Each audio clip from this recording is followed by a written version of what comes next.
Hello guys, in this tutorial you will learn how you can change your username for your Kik channel in 2026. So let us guide you through this. So head over to the Kik application, log into it. Next, click into your profile icon in the top right and choose settings here.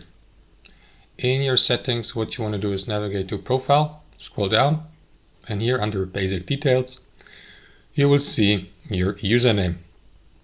However guys, if you'd like to change it, as you can see I can do this, you will need to enable two-factor authentication first.